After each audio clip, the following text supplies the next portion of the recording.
वर्तमान सरकार का ये पूरा 1 साल का कार्यकाल लगभग उसी तरह से जसपाल भट्टी की वो उल्टा पुल्टा की जो एक सीरियल चलता था उस तरह से गुजरा है। तो जसपाल भट्टी का एक शो होता था उल्टा पुल्टा। वर्तमान सरकार का ये पूरा 1 साल का कार्यकाल लगभग उसी तरह से जसपाल भट्टी की वो उल्टा पुल्टा की जो एक सीरियल चलता था उस तरह से गुजरा है।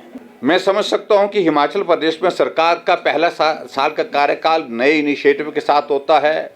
अगर अनुभव की कमी है तो कुछ गलतियां भी हो जाती हैं, लेकिन दूसरा साल का कार्यकाल में परिपक्वता आती है, फैसला लेने में, काम करने में, और उसमें इफेक्टिवनेस भी आती है, यानी कि प्रभाव भी एक सरकार का दिखता है काम करने के।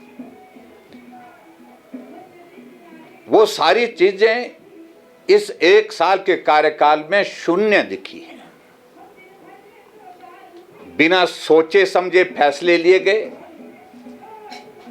फिर जब जगहंसाई हुई फैसले बदल दिए गए, और इस तरह से मैं कहूं 2024 का ये दौर, जैसे मैंने कहा, पॉलिटिकल टर्मोइल से शुरू होकर के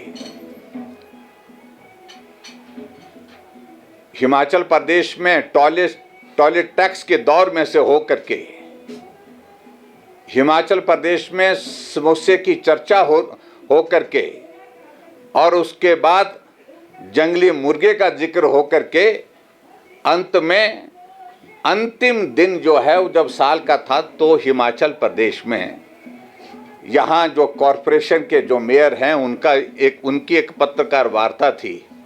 एक नए तरह का टैक्स का ऐलान किया, और वो टैक्स का जिक्र करने में भी संकोच होता है सही मायने में।